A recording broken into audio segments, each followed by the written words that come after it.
signals for success. Level up with truth, meaning, trade-offs, perspective.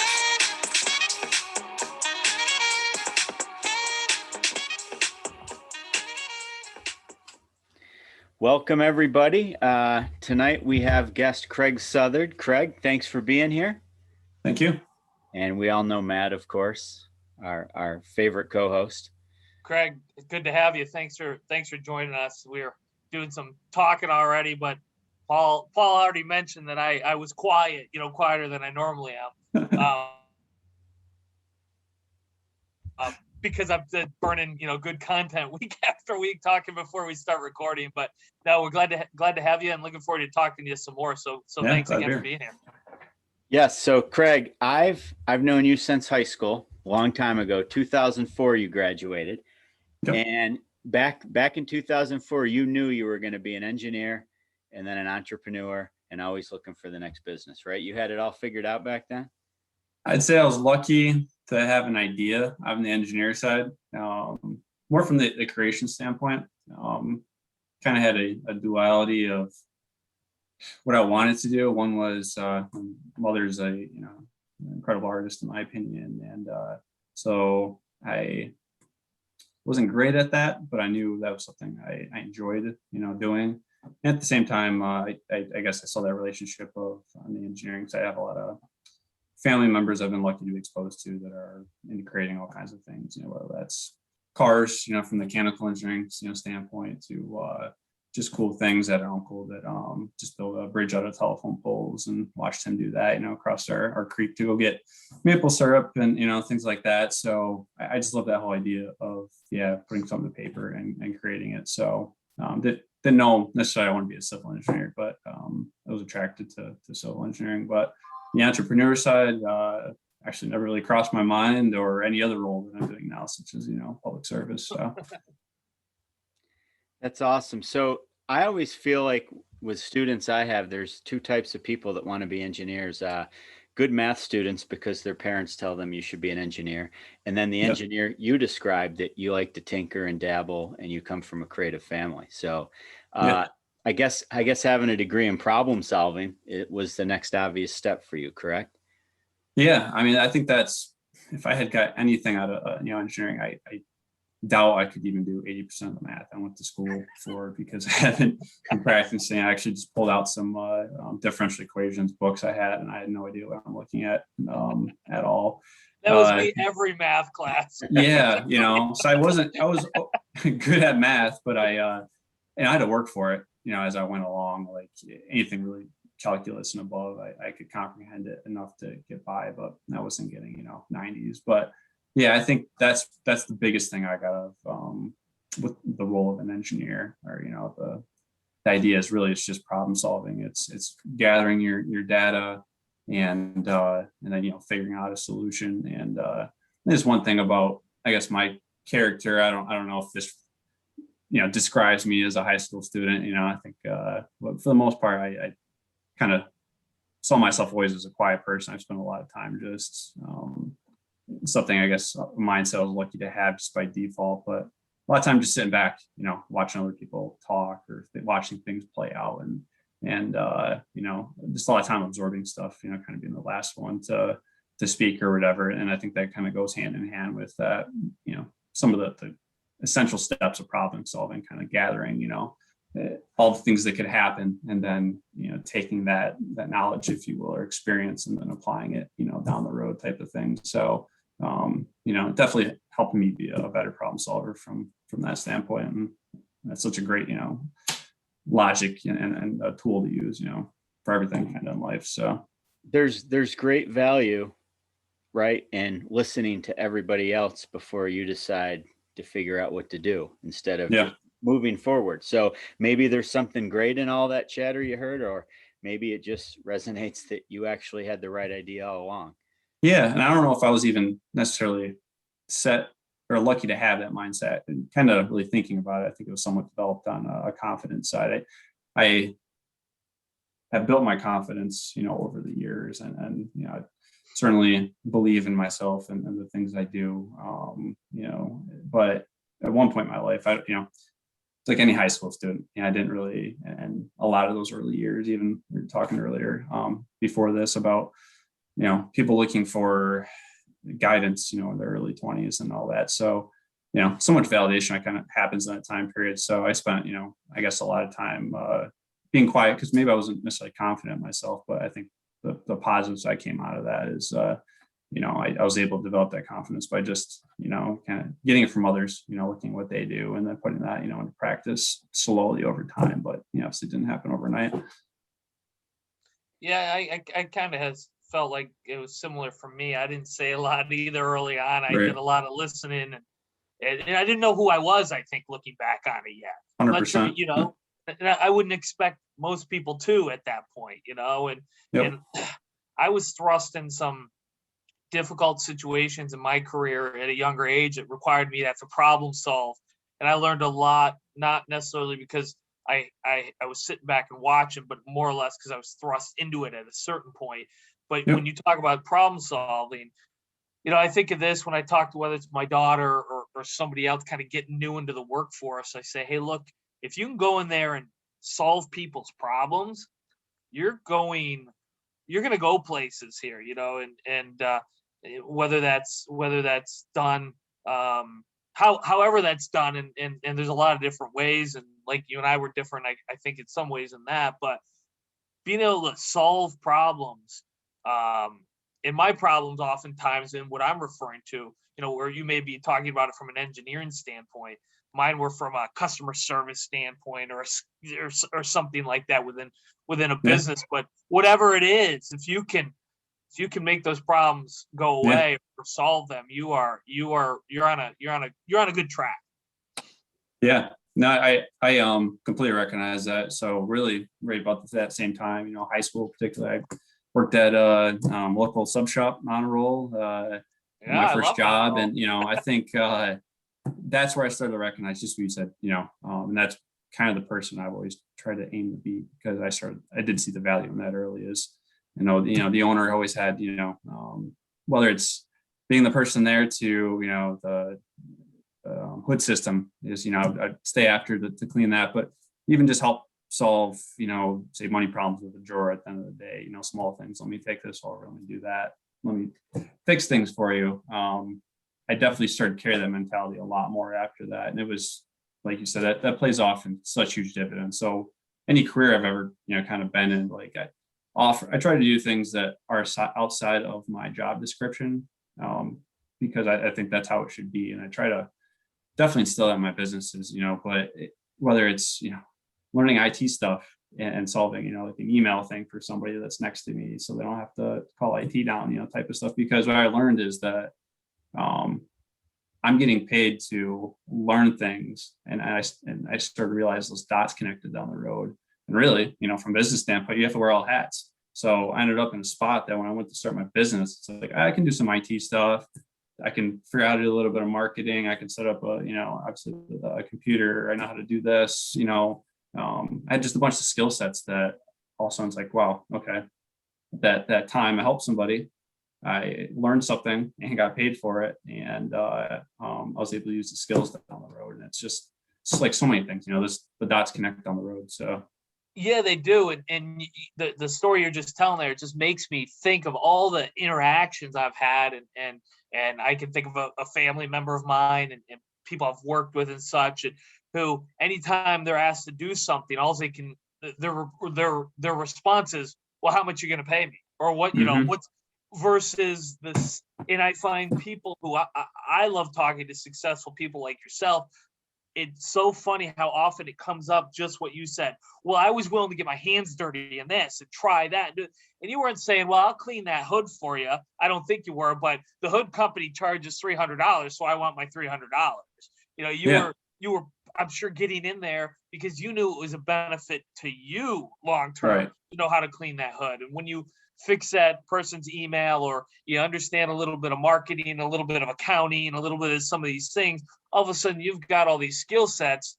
It's time to go to action, time to build your businesses or be marketable in your career. And, here you are, a guy who can do this, that, and the other thing. versus these people who I just know it's such a huge mistake. All they want is, well, how much you gonna pay me? If you're not gonna pay me extra for it, forget it. And they're just cutting themselves off at the knees. Right. Yeah, and I think I thought of actually had kind of generalized conversation with a lot of people lately.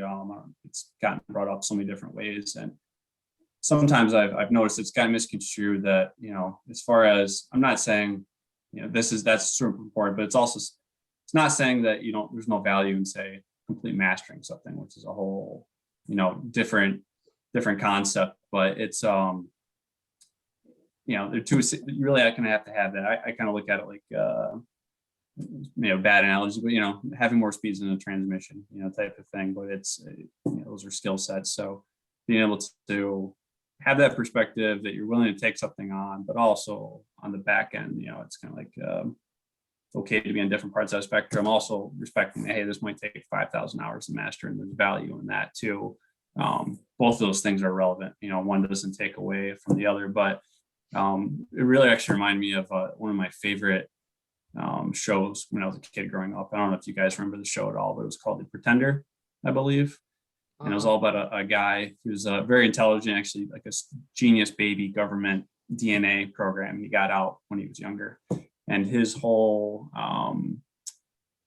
basically the whole show was kind of based on the government trying to find him as an adult and bring him back. And he basically, because he was, very intelligent, but he hid into the world by just taking on different roles. So like one day he was like a fighter pilot, and then a doctor, and then just did all these jobs. And something, I don't know, about that just kind of settled in with me. I like the whole fact that and that's, I think, the biggest thing, getting into degrees, because where I'm at now, I'm not doing a whole lot of engineering. I'm not saying, again, you shouldn't master something, or if you like doing it, because I am doing it, but in different ways. But just not pigeonholing yourself. I think so many people get into, I'm a teacher, I'm this, but, and then they think all the other opportunities of the world aren't there or available to them, or that's not an option, type of thing. And not to get into like the rabbit hole, but it's like that, life is, in a lot of ways, it doesn't make sense. And I think that's a beautiful thing. You're here to kind of do what you want to do and what makes you happy. And there's so many possibilities, and none of those are a wrong thing, so it's, I like that idea. And I know you've been through doing several businesses now, and I guess my question to you would be, because this has been recent for me really with new businesses, but how you felt, I guess, after like you took on one business, and then you started to do something, maybe that's completely different business model, what that felt like to say, oh, I've taken the components and made this successful, and I saw the similarities, and now I'm doing something else. And I guess that we call it reassurance, but reaffirmation that, oh, this is, I can take this and put it somewhere else, and what that felt like. Yeah, good question. I did do a lot of that. I'm in one business, and I'd started, I think it's like 17, 18 years ago when I got my first business. I started two of them relatively close together. Neither one of them with any money at all to speak of. Nice. And I was working other jobs, and I think that's kind of a similar path you traveled. Yep. I'm trying to build my businesses, but I still got to eat, and I still have responsibilities, and these businesses aren't paying for that at this point. And as you said a word earlier, as I kind of got successful slowly, and I was feeling some traction, and I was getting somewhere, I started to build some confidence and what I was doing, and the other businesses I was in, I was, as an employee, I was always in a role of responsibility. I was always in a role of responsibility, so I was kind of running businesses anyway. But there's a big difference, as you well know, Craig, when you go home and lay your head down on the pillow, when you're working for someone else versus when it's all on you, how well you sleep sometimes.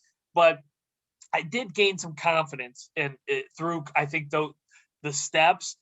And then I saw so many similar, I started seeing, it's like the clouds parted, and I saw so many similarities in businesses, whether it was a restaurant or real estate or promotions or whatever I was looking at. Mm-hmm. I just happened to see all these similarities in business. Now they all have their nuances, as we all know, Right. and some very different. But I saw everything in that through that prism, I guess. Yeah. And then I get very basic with business. I'm like, revenues, expenses, and Yeah. I mean, and sometimes people go to me, well, I don't understand business, and I'm like, yes, you do. You just don't know you It's, don't understand business. yeah, it's a checkbook with some things that are tied to, like you said, both bars. So Tied that's it. to it, and Yeah. you've got interesting decisions to make, whether it's on pricing or marketing or scheduling. I mean, there's a million decisions, and that's all part of the fun for me anyway. And Yep. but I did see it kind of as a similar kind of machinery that it may have spit out different things, but the workings were very similar throughout. And I still think of it that way. And I just started a new business this year, and I'm working on I'm in the process of starting another one. And I look at them through very simple, it's still that same way of, here's the machinery, here's how it works. And I have spreadsheets I use, and there's a lot of math. I kidded that I was terrible at math, and I am, but business math just makes sense to me because it's just revenues and expenses. And I really crank out the information through the same I've adapted them a lot, but the same types of spreadsheets I was using 18 years ago when I started. So Nice. Craig, it's a great question because I hadn't even thought of that, but that's the truth. I'm still kind of spitting out through the same, spreadsheets and et cetera. So that's kind of how I look at a lot of it. Yeah, there's two important things. I guess that's the more in your face thing I'd say out of engineering school is I still use spreadsheets a lot, maybe to my detriment. I get picked on it, my spreadsheets for everything. You can ask my wife, I'm always telling her to put it in a spreadsheet. So I think that's, it's common for us, but you spoke about the responsibility, side of it as well. And I don't know if either of you guys have someone I follow a little bit. Maybe you guys have heard of him. Yeah, I like a lot of his stuff, but it's Jordan Peterson. No, if you've ever listened to his. Huge. I've read everything he's written, and it's great. And I can tell some of your stuff comes from there. He's a controversial guy. He is for many reasons, but I don't see it with what he's with his books. No. I don't know if you've read his books or not, but I went and saw him. I'll shoot you a picture. I went and saw him speak in Rochester. That's awesome. A couple of years ago. And I got to I wouldn't do this for my favorite athlete, LeBron James or Michael Jordan or whatever. Sure. Pay to meet him afterwards. I did that with Jordan Peterson. That's how excited I was about that. So yes, please continue. But I had to go. Yeah, there's a great topic I speak talk about since we both are a fan. But I like his content. And I think the reason, like you said, that he is controversial. Most people are. That speak the truth, that live the truth. And that's why I enjoy about him is that that's why his demographic is, a lot of younger kids, because they're looking for validation. And sometimes the best validation is just obviously living in truth or whatever. And you spoke about responsibility. And that's probably one of my favorite things that you cover is just, and that's, I guess, my biggest advice. I've really kind of now understood the full concept of after, especially listening to a lot of his stuff, is just, to take on responsibility, not because it's a burden, but because it's the only thing that makes you feel, better, whether it's responsibility or effort, and say they go hand in hand. But, we started, hobby of mine just to do backpacking and done some amateur, nothing crazy with some mountain climbing and all that. But that activity, it kind of goes with a lot of the stuff he says as far as just like the persistence and and doing something that is going to take you again, responsibility to prepare and all that stuff. But just that there's no shortcut. I think so many people, that's like the one common denominator. There's just no replacement for an effort, or taking responsibility on, because those are the things that make life worthwhile. And that's really, it's not money or any of those things. It's having responsibility, and it's a good thing. And I feel like it's been the definition of it's, I guess, been construed in modern day society like it's bad or whatever. These especially with, I want to go down that road, but Instagram and stuff like that, and people faking so many things. And unfortunately, I think like anything, you absorb enough content, you start to believe in it. And it's one concept that can save humanity, if you will, or make everyone's life better. It's just going back to those little values and taking responsibility, because at the end of the day, whether you did a good job with something or anything else, the more effort you put in, the more you get out of it. Like, we did, we just been basically hiking mountains in the Adirondacks, and we've been going out west a few years traveling, and we decided to climb Mount Albert, which is like the second tallest mountain in the US, and not a super technical climb, but just way more than I've done, 14,000 foot mountain or whatever. And every time— Where's that located? Colorado. Okay.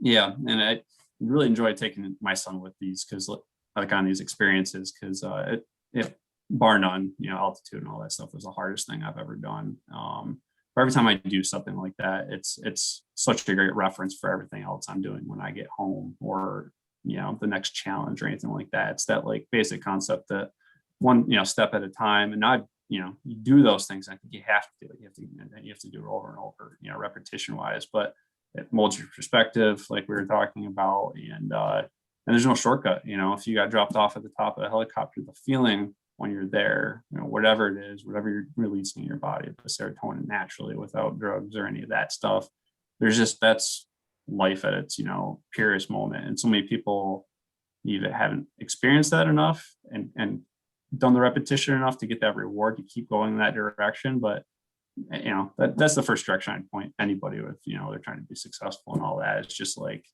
and it ties into the work ethic and all that stuff, but you have to have that reward system, if you will, I think, built or whatever, because it's what's going to make any process, that's successful or not, worthwhile. You posted today on Facebook, because I'm a big fan of yours on Facebook, because you don't just put like food porn on there, and yeah, and pictures of your kids all the time. You had a picture today that said you like being put in places that make you realize there's things much bigger than yourself. I'm paraphrasing the quote, but yeah, no, like absolutely. And that's what you just said. And yeah, it goes a long ways, doesn't it, perspective wise, knowing that there's a lot of other things out there besides drama. That's my favorite thing about nature. Absolutely, is you sit there and you see all the things in the world that are going on without your input, and I think that's awesome or whatever, because like you said, it helps you tie back to all those experiences where you did something hard. You might be in said current situation, you're going through the motions of, all right, either dreading the effort to get out of that situation or whatever, you haven't figured it out. But going back to that small perspective, all that gives you time to go back and say, oh, I've been here, not apples, but a million times over, everything's moving, the world's flowing. And as long as I had that same mentality, you're gonna as well. You're never really static, so it's got to keep moving forward, just like everything else is. Dialing out and getting that bird's eye view makes a big difference, doesn't it? Yeah, no, it's huge. I mean, I get really confused when, nature person, I kind of always like, being outdoors or whatever, but even if it's not nature, it's like, people always say, I'm bored. I think that's a huge thing that happens after your 30s or whatever. People have had all these experiences, multiple times over, you're out of that childlike state where you're not experiencing new things. But if they realize how small the effort would be to just make a slight change here or there, and how many experiences there are at your helm. For me, I guess I just relate to nature and the places I've done some incredible, canyons and all these things. And I got really thinking about it as I'm making my bucket list and all that. And I'm like, there's more places here that I could, I really enjoy doing this. I could ever experience in a lifetime. I could be a vampire and live 400 years and not get a chance to see all these places. So I like that, that feeling. And it doesn't have to be nature. It's just experiences, and all that. So I'm not a spreadsheet guy like you two. I'm a teacher. I'm a rubric guy. Right? I'm a summary guy. But what I've learned, I've been taking all these notes, listening to you guys talk, and it's really cool how much we all have in common. I mean, I'm not nearly the entrepreneur you guys are, but what's neat is neither of you really thought you were going to be an entrepreneur when you were out of high school and college. And Well, but Craig, you touched on something. I wrote this down. You basically like to help, you like to learn and experience, and of course, at the end, you like to get paid. So when you talk about mastery, what I've finally learned at 49 years old, starting my first business, and I'm way behind you guys, is the fun's in the mastery when you have that formula, isn't it? And then Absolutely. once you get to the mastery, like the average person thinks the journey's over. You guys are ready for the next journey. Like the pursuit, life's about trying to get to that, and whatever your level of mastery you decide is because Right. I've Well, learned, I think that's I've listened to your stories forever, you two, and finally I'm like, I'm going to jump in the game because you're having fun pursuing all that. Yeah. And it goes back to that small thing. So it really goes to the fact that, what you were learning is that you can't really ever master anything per se. There's always somebody that's going to be not a competition, but better. I mean, there's always room for improvement. And I think once you accept that, that's where, because, everyone's holding themselves against some kind of standard, but it lets you go back to just being at the standard you're at currently, knowing that you can always add to it and run your own race, I guess, if you will. But, but yeah, I mean, that once you learn, like you said, the pleasures in the learning process, not waiting for that end goal, to be there, because it's not. So both of you, I mean, when I use the term mastery, you're 100% correct. You don't really master. Yeah. Even Luke Skywalker and Yoda were never masters, right? Right. You guys you must have a tolerance or a tipping point where you feel you've mastered enough to move on, and you don't micromanage. Like you empower other people to kind of carry on your businesses while you move on, because you can't put your thumb on everything you're doing at once, right? Yeah. So how do you guys get to that point? For me, and I don't know, probably the same, I think, for any business owner I talk to, it was the same for you, Matt, is the delegation part was really actually difficult for me, I think, in the beginning. And I don't know if that's because obviously with especially a first business, you have so much involved, right? You want to make sure that those first things you're handing off are, don't ruin all the other work that you put in, particularly your time, which obviously is the most important. But I think once you learn the value, in the delegation part, and that's honestly kind of led up to my newest ventures, if you will, kind of more community-based learning stuff I never thought I would, be involved in. But, I'm sure it's one of the great things that you've learned, and rewards is being a teacher. And the more I do that, that's kind of like a new thing haven't always been comfortable with, but the more I do it, I realize it's the monetary gain that you get back, if you will, or whatever currency you want to call that. It's probably one of the best ones, the most valuable, to me, because I don't know, it's helping anyone and watch them succeed, whether you're just having them take over a task or anything like that. It goes back to, it's reciprocated not only to you, because you get to watch them succeed, and it's hard to explain that, but then obviously they're getting a skill set, they're succeeding and doing something else, and you can move on to other things. So that was a hard one for me to learn, and honestly, it's probably the one I'm constantly working on the most. I'm not a micromanager per se, but I'm classically I was late to hand things off and take those responsibilities on. I think too long, but I think that's what we learn in the process.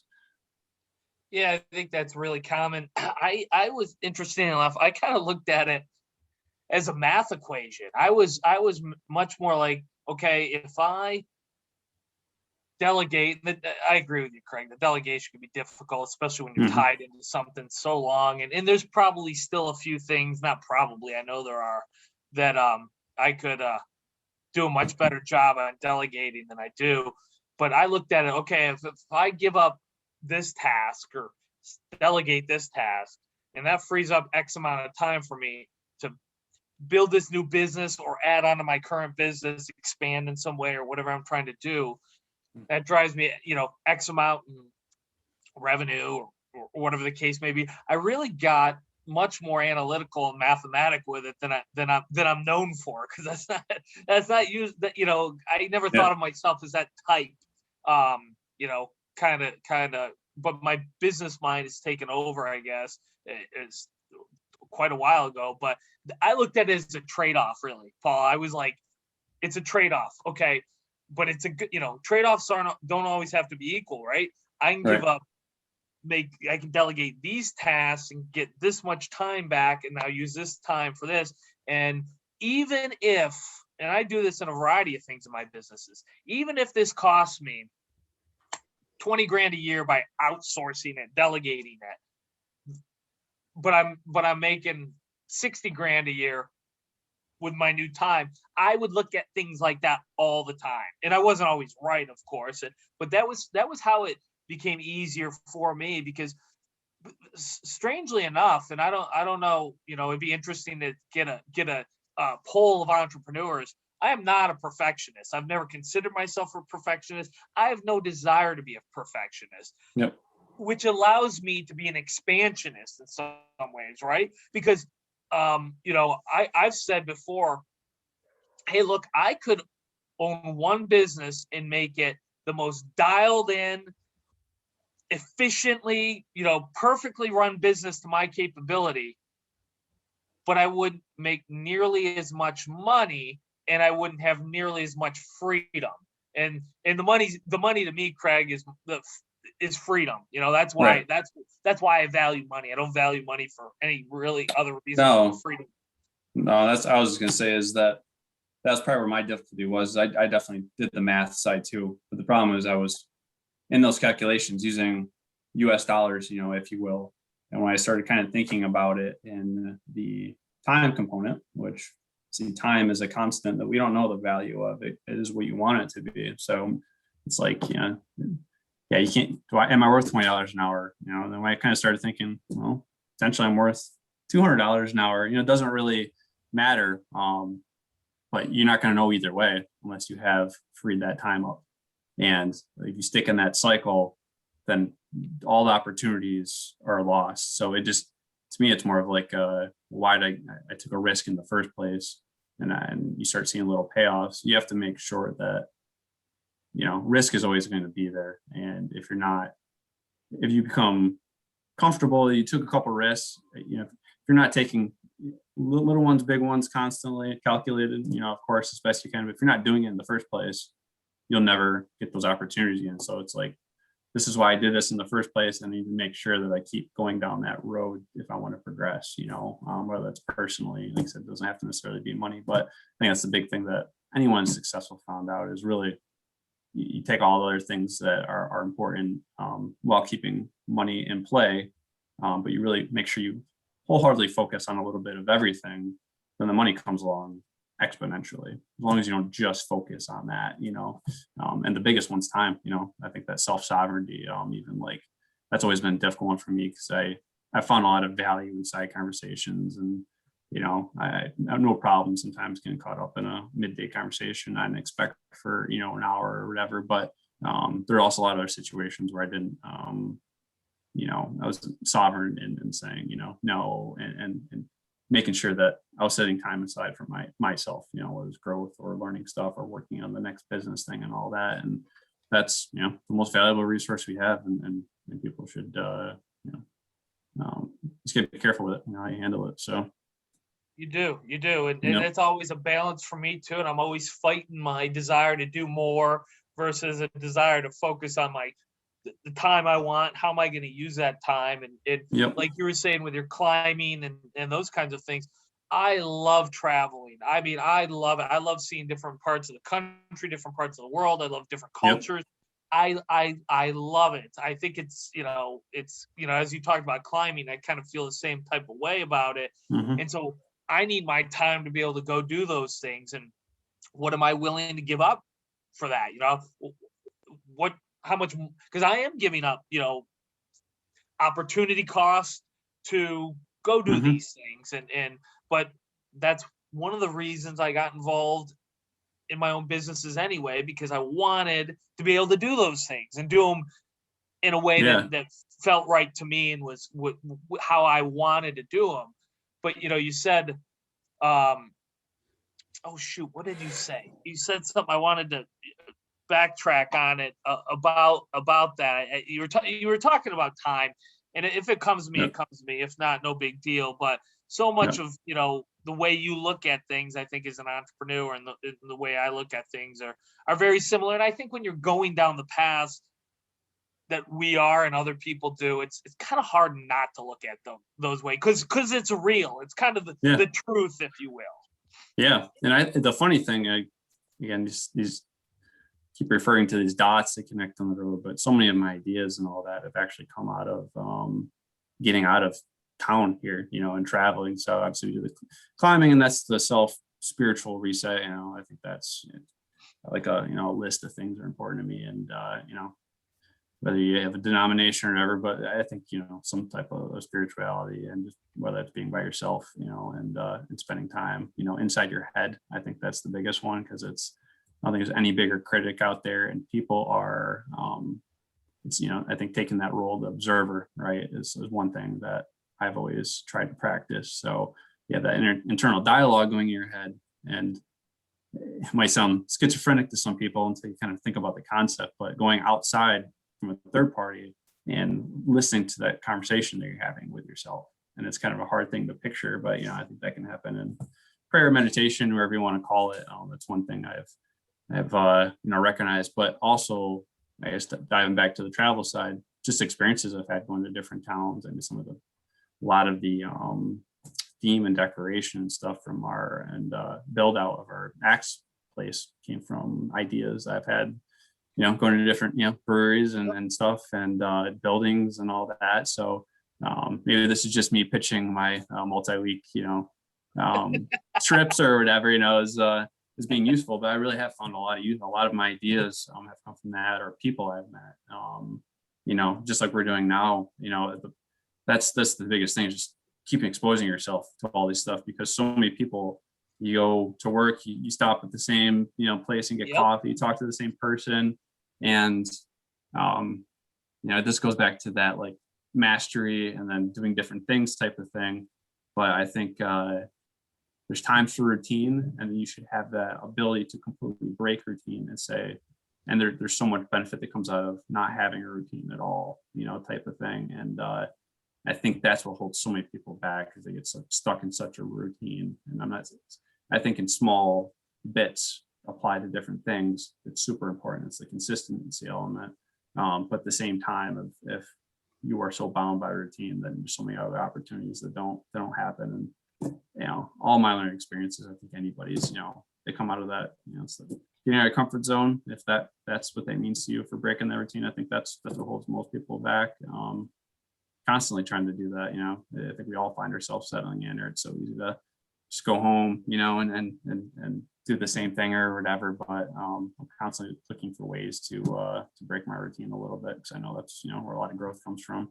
Do you think that that's part of the problem today? Like, I feel in all the places I've traveled, and I'm no worldly traveler, but I've traveled a lot of the country. Yeah. I meet so many awesome people and have so many great experiences. When you're stuck in a routine and you just watch what you're shown on the news every day, all of a sudden everybody else is different. And it really isn't any further from the truth. We all have so many of the same things in common if you experience it with one another. And Yeah, I think that's a big problem, because you can just tune what you want to see and watch and do. Yeah, I keep talking about that child thing, and I think that's one of the best things about being the dad or whatever. I think so many people miss that opportunity to your children are one of the most ultimate kryptonites, if you will, or just the opposite, to keep you in that childlike state. And it's that kind of hit that whole term, thinking back, grow up, type of thing. Is that completely necessary? I think, think about keeping yourself in that childlike state at times, and you realize, that's obviously the period where you learn the most and it develops who you are, for a while. The kids are absorbing, so much stuff. And I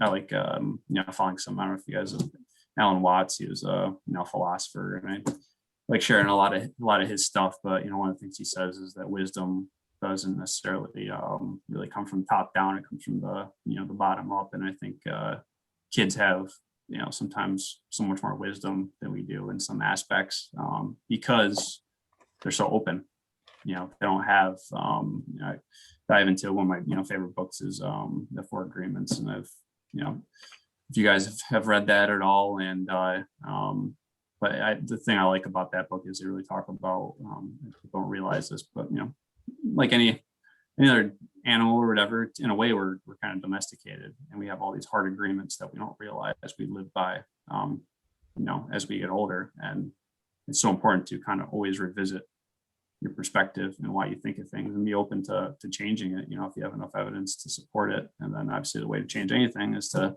make small changes and do that in repetition over time. And then you've made a new agreement. And kids are doing that so easily all the time, because there's, they're whatever, it's like mental cartilage, but we become so rigid, the older we get. I think, there's some benefit to that, but just staying flexible, our ideas. And I think, so I just watch my kids and they go through their things or whatever. And it's like, I think we should, in a lot of ways, never really grow out of that state. I think the people that are happy, or like you use the word, joy more or whatever, it's more of a non-result driven, type of feeling. But, pay attention to how kids act, and then mimic that a little bit. And, it's so important. Craig, the four agreements almost could be the only four laws we live by, right? Yeah. And that's, I've read a lot of things, but I always go back to that. It's just such a powerful book. I use them in coaching. I hand them out to my team, and I'm like, memorize them. Like, everything you talk about, any drama we could have on the team coaching goes back down to those four agreements. Yeah. Sounds like something I got to read. It's insane. And such a great book. That's it. He actually, I wrote them down. I don't want to go through them, but they are, I had them right here. They're being impeccable with your word. Don't take anything personally, because it goes back to that perspective thing. Everybody's, they call in the book, they're living their own dream, but they're going throughout their life based on all the agreements they've made by all they've witnessed, how they were treated, the relationships they had. And it's that, I guess, till you've been in someone's shoes, type of thing. It's said many ways, but I think that's a huge one for me is, people might have some perspective that's different you or not agree with you. But in so many cases, as long as you don't take it personally and understand that you don't understand where they're coming from, and it doesn't necessarily mean they're right or wrong.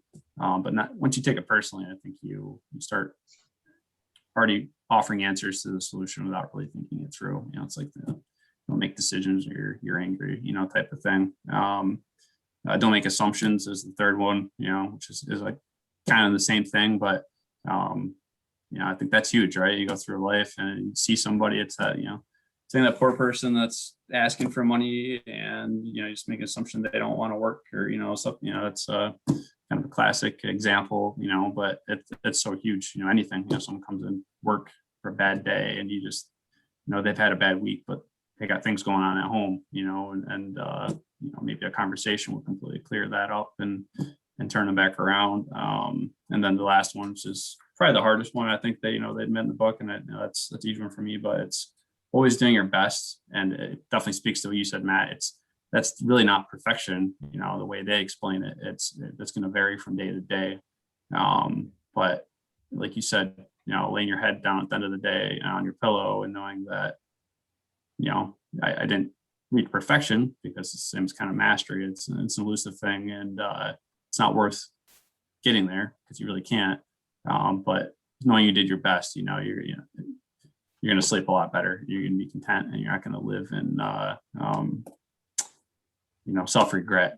So I don't know, so many powerful things in that book. It's such a great read. But I like that, the one thing they speak in there, just I guess, let you read the rest of it. But he speaks about, we're basically the only species that punishes ourselves multiple times for a mistake, whether that's to each other or in our internal dialogue. If you look at any other species, even ones that are, related to us, like, chimps or anything like that, in their social construct, if they make a mistake, they punish the individual for it once.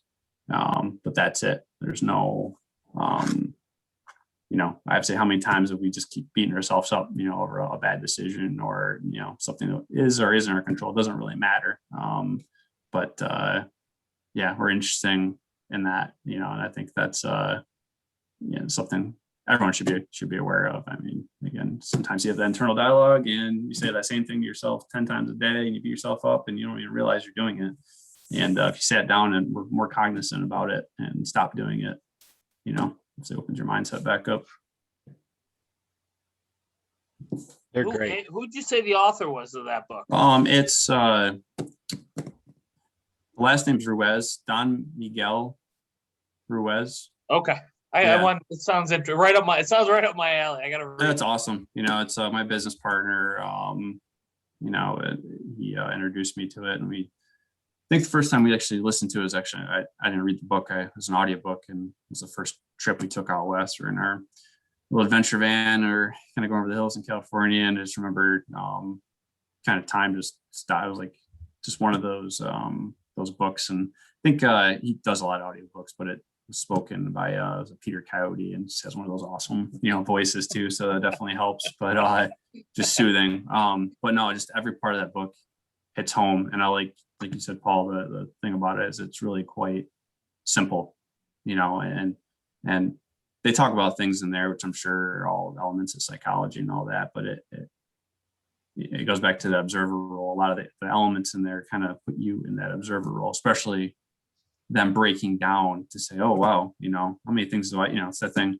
I don't want to be my dad. There's a lot of things, I think we all do because of our parents that we like. And there's a lot of things, really the business side for me tying into that, parents they're great people and all that, but there's a lot of risks that they should have taken because they are extremely talented and there were business opportunities I watched them kind of not take growing up. And so I wanted the opposite, type of thing. So, but just realizing how bound we are by our upbringing. And also, I guess the most powerful part about that is that you can change it.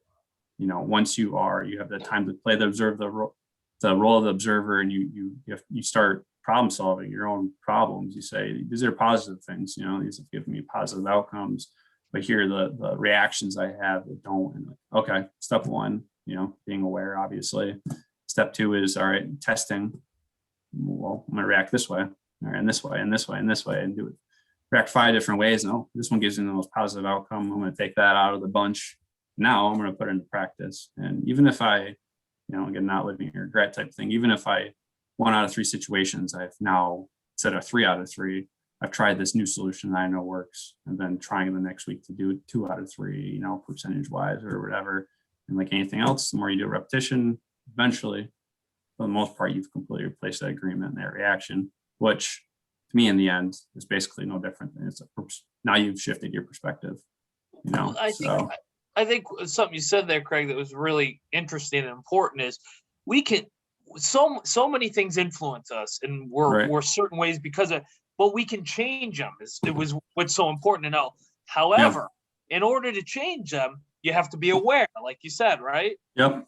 But and that's why I think reading is so important, because for me anyway, so much awareness in my life has just come from reading and other people's stories or books on business, books on history, books on a million topics. Yep. Brings to me this idea that oh, wow, that I didn't realize that. Now I'm aware. Yep. Maybe I don't like this about myself. Maybe maybe I never thought I could change it. Well, now I know that someone else changed it in their life or whatever. And it just opens, it's like it opens that door, that awareness door. And I just wanted to point it out because anybody listening, I think they ought to, that's another reason to read, because so much, we all have had challenges, we'll have challenges, et cetera, some more than others. But at some point, you got to be able to say, hey, look, if I want this to be any different, I have to change it. I have to take responsibility, right? This is on me, but I can do it. And then, but until you've taken those steps, maybe you can't, but you need to read in order to open those doors, in my opinion. Yeah, I think read, and just one thing, I can tie back to these all day. It's funny because they are like that common denominator, but it's also, the one I didn't really explain much, the being impeccable with your word, basically, speaking your truth, whether it's good or bad, and all the other ones line up. So, for me, I've been fortunate. My business partner, Ryan, he's just, it's been a key part of our whole relationship. We've always just been, impeccable with the word, truthful, on our perspective, whether it's right or wrong. And then we've also, I think, been very, before I even read these books, been very good at the not taking it personally. And if it's, obviously it may warrant a conversation, but if something I need to change, then I've now taken on, I realize I need to do that. And that's my responsibility, or, vice versa, either way around. But if you surround, once you start kind of also surrounding yourself, I think with, or also helping those around you speak and communicate, more or whatever, it teaches a lot about yourself, as well. But I think that's a huge part about our society now, is we kind of tiptoe around each other, and so much of that valuable human interaction, I think we take, if anything, a lot of people take things too personally, anymore, and you don't have to, because the other person's giving you an opinion, even if it has strong evidence. It doesn't necessarily mean they're right, but I see so much more value in doing that than not having those interactions. I think that I think doesn't happen, enough today, amongst people. They kind of go over the bland things that are not controversial, in their life or whatever, but they're also, they're not investing in each other to grow, by doing that. So, which, there you go. You mentioned that word again. It's come up about half dozen times today, but it's so important, is that growth, and it comes from the uncomfortable conversation, or the uncomfortable spot you put yourself in, in life. And I'll tell the story quickly. I may have told it before. I don't think so, but I've always, raising my daughter, I always tell her, hey, look, you got to get uncomfortable. We were going through very uncomfortable times in my life because of the business risks and some of the things we're doing. And we weren't living how most people live, I should say. And that could be uncomfortable at times. And I would just, she would say, or I would say to her, hey, we got to get uncomfortable. We're going to be uncomfortable. That's where the growth is.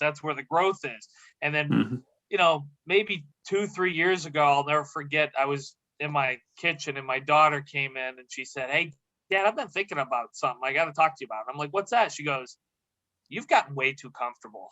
And I kind of went back and went, awesome. Yeah. Really? Exactly. I said, really? Yep. She goes, yeah, I just think you've gotten really comfortable.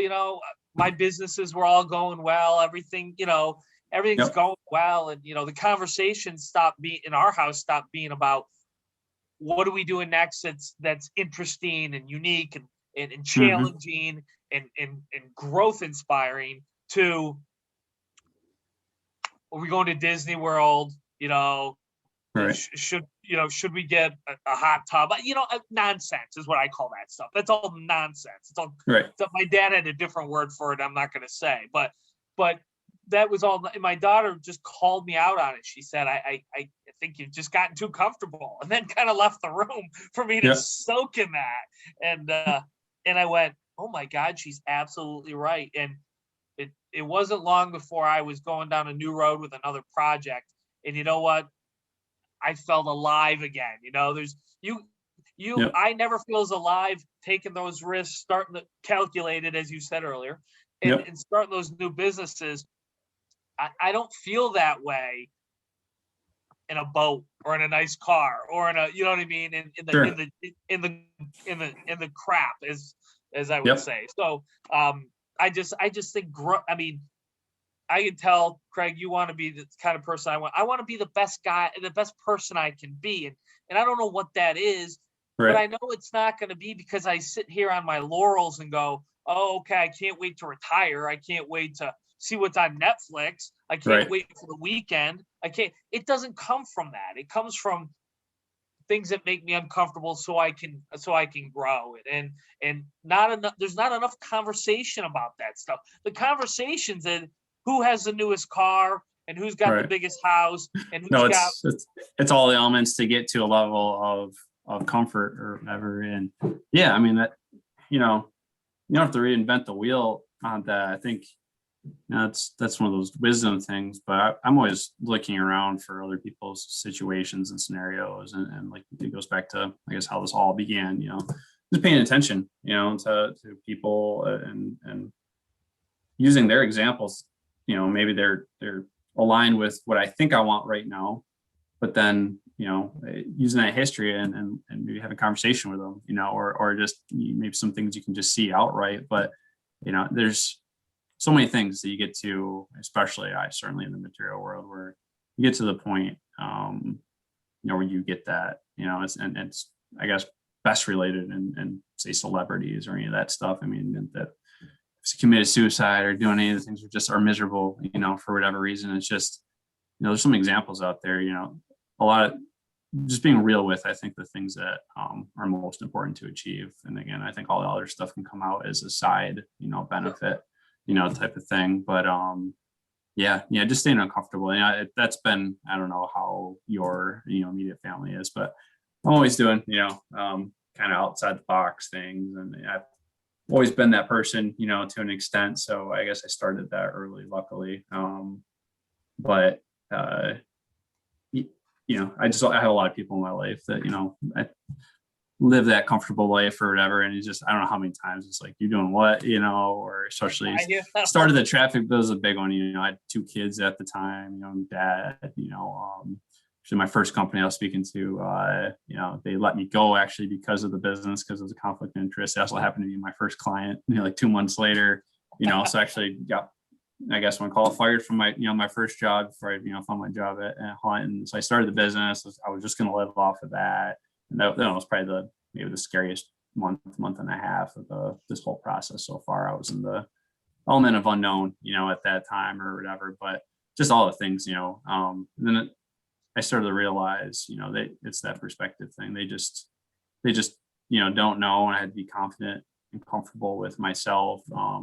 But one thing I was realistic about is how I felt, this is how I felt after being comfortable. This is how I felt, growing and whatever. And I liked the feeling on this side. And it was a good feeling, a gut feeling. It wasn't that feeling you get when you do something, bad. And to me, I just kind of assimilated that with, there must be something behind this. This must be worth pursuing. And there's other reasons other people, pursue this path. So it took away a lot of the fear, for me at the end of the day. I knew that, if I tried, and had little failures and stuff like that, sure. But I don't know. I liked the feeling on that side more, a lot more. And I'm glad I went with it. I think so many people don't. And I don't know. I wake up every day, just so much more energized than I did when I wasn't pursuing, these goals early in my career and just work for somebody. So I think it's awesome because you two, I mean, I feel that way too. I'm in a safer career kind of, but age, career, and success, when you stop growing, you're the most vulnerable you could ever be in life, because your bills add up. You think you're successful. You have this stable career, and it could literally be taken out from your feet at any time. yeah. Of your businesses, but like with you two, if your businesses, if something happened, you have the process and you have the drive and the growth, you'd start over. Not saying you'd like it. Right. I'm in a business where a lot of people wouldn't know what to do if their career was taken from them. And so comfortable, right? Yep. So the fact you guys have that mindset, I'm trying to, it makes you not superhuman, but it makes you less vulnerable to anything that could happen in life. Right. Yeah. I mean, I also kind of look at it, it prepares you for life, and it goes, back against love all these people so much, but the Jordan Peterson thing, I think by living the life of maybe enhanced virtue, or if you will, also is an antidote or it helps you deal with the things that are on the other end of that spectrum in life. Because there's obviously there's the reality of, which he speaks a lot about, Mr. Peterson, but he talks about, life's hard. There's going to be, you're going to have family members, spouses. I mean, life at its core is, that's the toughest thing to come to terms with. There's so many beautiful things about it all, and there's so many horrible things. It's that yin yang, heaven, hell, light, dark. So if you're not, constantly giving to the light, you don't have, and the thing is they have to exist. If you don't have that range, then the good's never going to feel like the good because the bad doesn't exist. It's in every religion, every aspect of life. But if you shoulder that responsibility, I think it transcends you. Taking on just all the burdens of life, that are going to come, that maybe, but when you're in that middle of that spectrum and you haven't, it's like stretching, right? It's kind of like mental yoga, if you will. If you don't have the ability to perceive both of those things and accept it, that, you're in that comfort zone, everything's good in life, that's not a problem. But when those things hit, I think that's the thing that take people out, for long periods of time. And it's not even, to the whatever success part, you can define that however way you want, but it's also, I think, all these things in the end are also just living, I guess, heaven on earth, if you will, trying to make the best out of what life is. And it's everything. So I think by spending as much time in the light, if you will, and having virtue, it doesn't matter what you're doing to, what you're into something or whatever, really just putting your time and energy into the things that make you healthy, mentally, and all that prepares you for the other stuff you're going to have to inevitably deal with. And at the end of the day, call them cancel each other out or whatever, but it's going to give you the most satisfying life you can live. So Well said. So listen, I always like to end with this. You kind of just touch base with it, but sum up advice you could give to anybody that's comfortable or anybody that's looking to break out and start that business in a sentence or two. What would your advice be to them? Cover this. I mean, then they won't have to listen to the whole podcast, but yeah.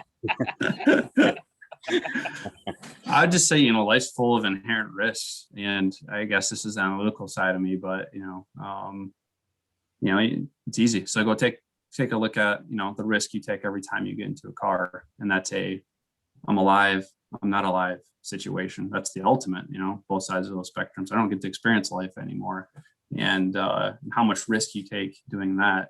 So I'd say, that again, little things like this where I justify it. Also, a lot of things in the background, I look at it, I go back to just making those comparisons. And then it makes you think, this is, why I should do it. It justifies it to me. Those actually the risks that you think are so risky are not. And, really in the end too, I like one of my favorite things. I go back to, all kinds of great family members and very good grandparents. My, one grandfather, I just remember just listen to his stories, if anything at the end of the day, using gratitude, to kind of be that extra push, but listen to the stuff that he had to go through when he was in the war and the Great Depression and sharing a bologna sandwich with his brother. And, we live in a time of just profound opportunity, and the end of the day. So if anything, the tail end of it all, if I'm not going to do it for anything else, it's just gratitude for really living here, just so much opportunity. At the end of the day, I always try to back it up with that. And if anything, I'm, trying to live a legacy for him because he went through a lot more struggles than honestly I'm ever going to have to go through. And if he can go through those, then, are these really risks? Are these really struggles that are that bad? What's the worst thing that's going to happen at the end of the day? I'm not going to go to jail. I'm not going to die. I know I can get back on my feet, type of thing. Say something does fail. I'm not planning for that, but the risks that you think are so, so bad or not worthwhile, might not be, as big as you think. So perspective. Yeah. So listen, we didn't even talk about axe throwing. You got to promise us. You come back in a year and we get to talk about that and all your other new endeavors.